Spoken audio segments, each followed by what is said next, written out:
right, Robert, I'm ready for you. What do you think? Right. What do you think of CES? Robert Scoble. I just got here like 2 hours ago. Yeah, you're so swarmed, man. I'm It's like, swarmed. You can't move. Definitely, There's a lot of. This is a gadget show. Yeah. My expectations have gone down to the proper level for this show. I don't expect something really mind blowing too much here. If it happens, great. You know, it's like getting a kiss from a beautiful girl. But you know. I want to pick up on something that Gilmore Game was talking about, and that is the expected exodus of Microsoft. Yeah. Is that a big deal? I don't think it is. I mean, if you look around like this event that you're at, it's all little startups and gadgets. Right. I mean, it might go back to a buyer show, right? And the buyers all know who Microsoft is and what they're going to sell next Christmas.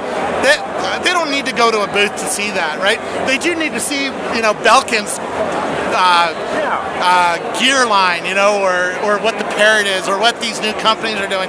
That's what this show is going to turn into. I heard that Microsoft was actually asked in some kind of way not to appear.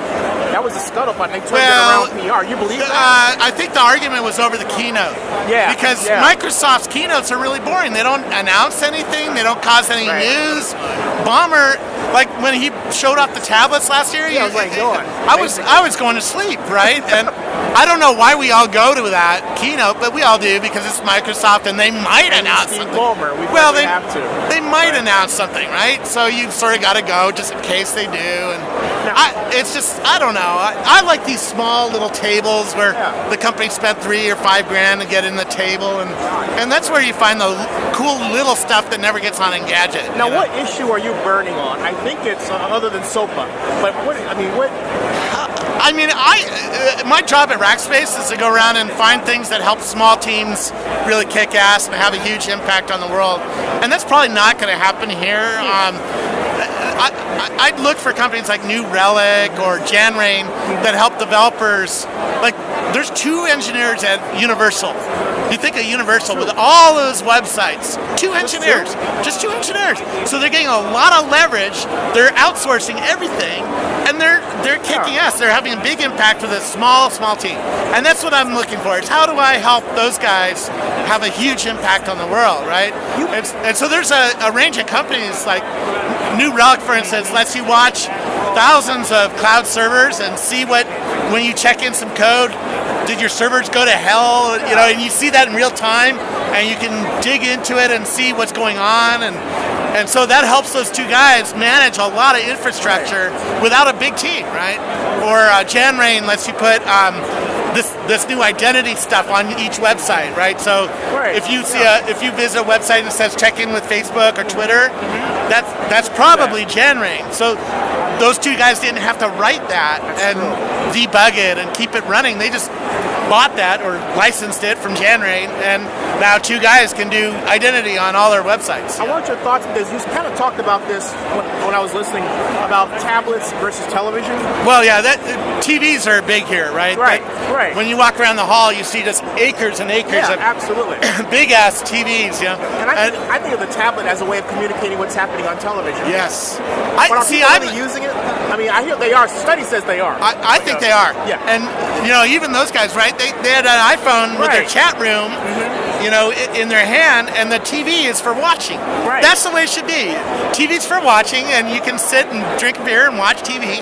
Or if you want to get interactive with your TV, you do that on your laptop or your tablet, right? That's what people are doing. But where are we in terms of my dream? My assertion is that we have the perfect content market, but there's certain organizations like Nielsen and Google that are blocking it. Yeah. With Google Trends, they've actually delayed their reporting by up to a day. Not a day, but approximately 5 hours. Yeah. Nielsen is telling their clients, don't measure social. And yet but that's going to break. That just can't.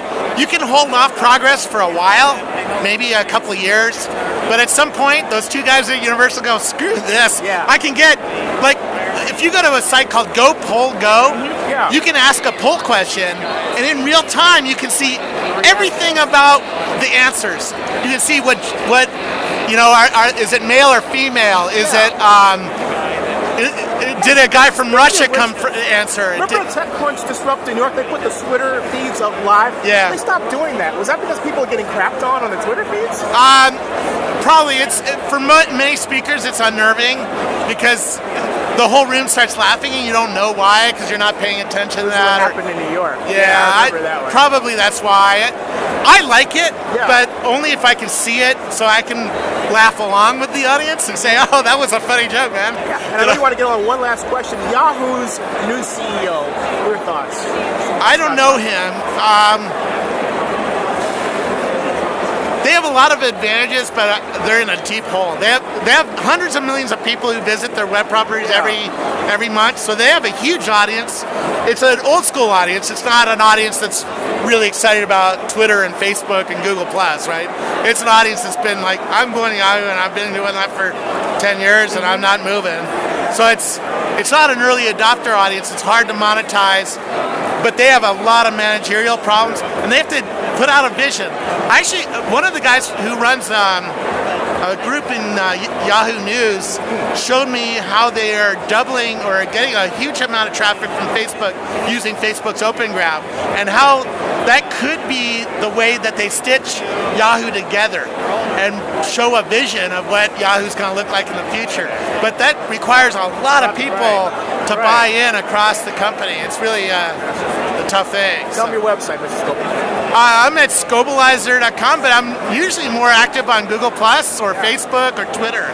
So twitter.com/Scobeleizer or facebook.com/Robert Scoble. If you just search for Robert Scoble, you'll find me. Great to see you. Thanks for coming by.